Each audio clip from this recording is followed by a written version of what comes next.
BPF चिरां डिस्ट्रिक्टनि बे 30 नं सिडलि बियाबनि माखासे बाजारफोरावहाय फोसावदिंबाय थादों। बेबायदिनो दिनैबो नोंथांमोना नैबे बेंटल बाजाराव बे फोसावदिंनायखौ खालामफैदों। रायजो राजानिफ्राय माबायदि अनसायनाय मोनदों? बिथांमोनहा बे UPPL सरकारनि दैदेनगिरि बिथांमोनहा जेरैबायदि सिगांनि समावहाय परिबर्तन सरकारनि नामावहाय बिथांमोनहा सोलायनाय लाबोगोन होननानै माखासे जोंनि बर' रायजो राजा बिथांमोननोहाय जेनेबा बर' आइजोफोरनोहाय सेल्फ हेल्प ग्रुपनि नामावहाय 75,000 फैसा होनायनि खोथा बुंदोंमोन आरो गासैबो मैगं फाननानै जाग्रा दखानदार गासैबो बेफार खालामनानै जाग्रा सुबुंफोरनोहाय 2 लाख रां होनायनि खोथा बुंदोंमोन। बिथांमोनहा दिनैहाय जोङो बाजार हाबदिंबायनानै जोङो बिथांमोननावहाय दिनै सोंखांबायदों जे बिथांमोनहा होमारदोंना होमाराखै होननानै। बिथांमोनहा दुखुयै फोरमायदों जे बिथांमोनहा बिसिनिफ्राय जेबो अनसुंथाइ मोनाखै।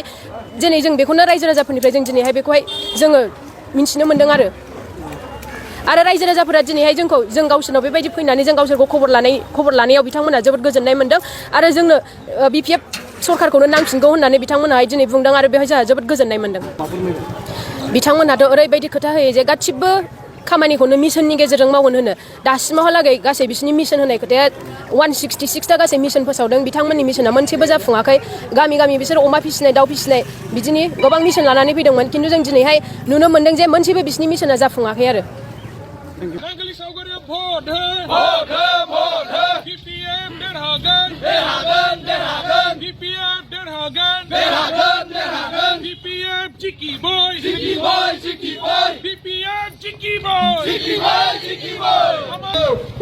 गारि मालिक जाय ठेला सालायो जाय रिक्सा सालायो बिथांमोना बल जालांजोब्बाय।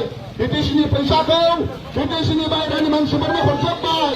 बेंटल ओनसोलनि रायजो राजा बिथांमोना जाहाथे फैबाय थानाय सरकार जी कार्यकाल সকলে আমার যে ধরনের আর্থিকভাবে আমার বিটিশন হবলগীয়া যে মানে 31 যে সমস্যা মানে BPF দলৰ প্ৰত্যেকটো আগ্ৰহ মহিলাৰী ডাঙৰ জানাৰে UPPL যিনি মানে সরকার ঘুরে আমার এটা তো হালাস করে ইউপি दा बिथांमोना दिनै बेबायदि माने मोजां सरकार मालाबा पावार फांसन दङमोन, सानसेनो सानसे गासिबो दिनै ध्वंस जालांजोब्बाय।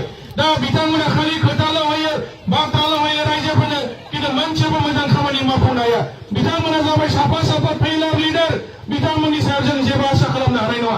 गिदिर खोथा बुङो, गिदिर डायलग होयो, गासिबो रेडिमेड डायलग होयो बिथांमोननि दैदेनगिरिफ्रा, কিন্তু দিनै রাইজো রাজাফोरनि मोनसेबो मोजां खामानि मावनो हाया। আজি আমি UPPL দলৰ নেতা আমাৰ সমৰ্থিত প্ৰাৰ্থী সূৰ্যকুমাৰ বসুমতাৰী ডাঙৰীয়া আপোনালোকে জয়যুক্ত কৰিব লাগিব। নিৰ্মল কুমাৰ বসুমতাৰী আৰু সূৰ্যকুমাৰ বসুমতাৰীৰ মাজত কোনো মানে সকলো সমাজক আমি জনাইছো যে আপোনালোকে আগন্তুক 13 তাৰিখৰ ছবি